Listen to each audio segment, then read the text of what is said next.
Hello అండి. Welcome back to my channel. ఈరోజు చేపల పులుసు ఎప్పుడు ఒకేలాగా వచ్చేలాగా సింపుల్‌గా, ఈజీగా ఎలా చేసుకోవాలో చూద్దాం. అందుకోసం 2 టమాటాలని ప్యూరీలాగా చేసి పెట్టుకోవాలి. అలాగే 2 ఆనియన్స్ కట్ చేసి పెట్టుకోవాలి. ఒక పచ్చిమిర్చి అండ్ చింతపండు కూడా నానబెట్టుకోవాలి. ఆ తర్వాత స్టవ్ వెలిగించుకొని ప్యాన్ పెట్టుకోవాలి. ప్యాన్ వేడెక్కిన తర్వాత ఒక 3 టేబుల్ స్పూన్ ఆయిల్ వేసుకోవాలి. వేసుకున్న తర్వాత కొంచెం ఆయిల్ వేడెక్కిన తర్వాత పచ్చిమిర్చి కట్ చేసి పెట్టుకున్నాం కదా, ఆ పచ్చిమిర్చిని అందులోకి వేయాలి. పచ్చిమిర్చి కొంచెం అటు ఇటు వేగిన తర్వాత కట్ చేసి పెట్టుకున్న ఆనియన్స్ కూడా అందులో వేసుకొని బాగా వేయించుకోవాలి. అలాగే కర్రీ లీవ్స్ కూడా వేసుకోవాలన్నమాట. కర్రీ లీవ్స్, ఎర్రగడ్డలు, తర్వాత వచ్చి పచ్చిమిర్చి ఇవన్నీ బాగా వాడాలన్నమాట. బ్రౌన్ కలర్లోకి వచ్చేలాగా బాగా వాడ్చుకోవాలి. అది కొంచెంసేపు వాడుతూ ఉంటుంది. ఆ లోపల మనం ఈ చేపలని మ్యారినేట్ చేసుకుందాము. ఉప్పు, పసుపు, ధనియాల పొడి, తర్వాత కారము అండ్ ఆయిల్ ఇవన్నీ వేసుకొని బాగా మ్యారినేట్ చేసుకోవాలి. ఒక 5 మినిట్స్ బాగా నాననివ్వాలన్నమాట. చేపల్ని బాగా నానితే అప్పుడు రుచి దానికి పడుతుందన్నమాట. ఆ పులుసు బాగా రుచిగా రావాలంటే ఇది వాడతానండి నేను. ఇది వచ్చి ధనియాలు, తర్వాత తెల్లగడ్డ అండ్ దాల్చిన చెక్క వేసి పౌడర్ చేసుకున్నాను. ఆ పౌడర్ వేస్తాను అనమాట లాస్ట్లో. ఇది పౌడర్ చేసి పెట్టుకోవాలి.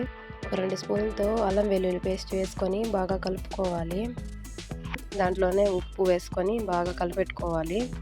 ఆ తర్వాత ఆ టమాటో ప్యూరీని అందులో వేసేసేయాలి. వేసేసి బాగా పచ్చివాసన పోయేదాకా వాడ్చుకోవాలన్నమాట. అది మిక్సీలో కొంచెం ఉంటుంది కదా, అందులో కొంచెం వాటర్ వేసి బాగా తిప్పి పోసుకోవచ్చండి. ఆ తర్వాత 2 టేబుల్ స్పూన్ల కారం వేసాను. లాస్ట్లో ఒకవేళ కారం తక్కువైతే వేసుకోవచ్చండి.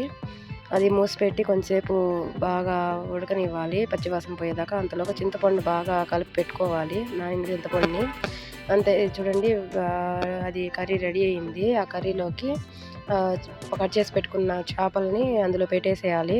అందులో బాగా అడ్జస్ట్ చేసుకొని బాగా పెట్టుకోవాలి నీట్గా, కూరకు పట్టేలాగా పెట్టుకొని. అలాగే మనం ముక్కల్ని ఊరికే తిరగేయకూడదండి. గరిటెతో ఊరికే కలబెడతా అంటే ముక్కలు తునిగిపోతాయి. మూసి పెట్టుకొని కొంచెంసేపు తర్వాత కొంచెం రోస్ట్ అయింది. అది కొంచెం మీరు సిమ్లో పెట్టుకొని చేసుకుంటే బాగుంటుంది, లేకపోతే మాడిపోతుందండి, అడుగంటిపోతుంది. ఎక్కడా కూడా స్కిప్ చేయకుండా చూడండి.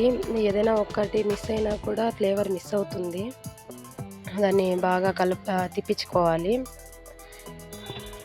ముక్కలు తునిగిపోతాయండి, ఎక్కువ తిప్పకూడదు. చూసుకొని అన్నీ కొంచెం రొటేట్ చేసుకుంటూ కలపెట్టుకోవాలి. కొంచెం ఉప్పు ఇది కారం సరిపోకపోతే కొంచెం వేసుకోవచ్చు. వేసుకొని ఉప్పు కారం చూసుకొని వేసుకోవాలి. వేసుకున్న తర్వాత ఆ చింతపండు పులుసు ఉంది కదా, కలిపెట్టుకుని చింతపండు చేయడ్డు పెట్టుకొని ఆ చింతపండు పులుసుని అందులోకి వేసుకోవాలండి.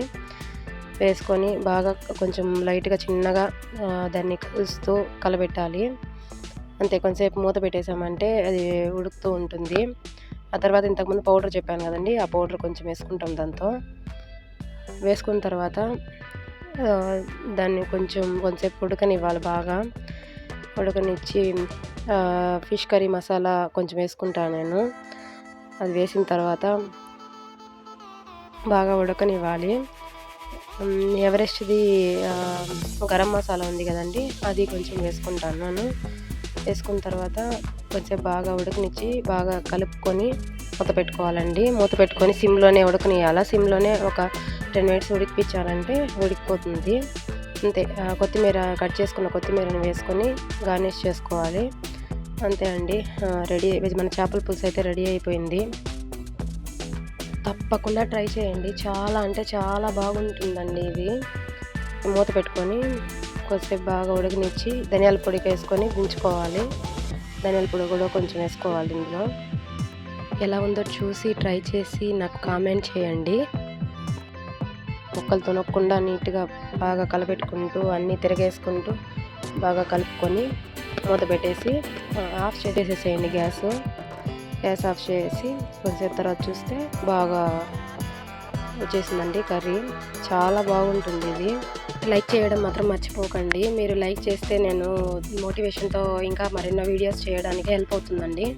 మీరు కూడా ఒకసారి ట్రై చేసి ఎలా ఉందో కామెంట్ చేయండి. Thanks for watching my channel.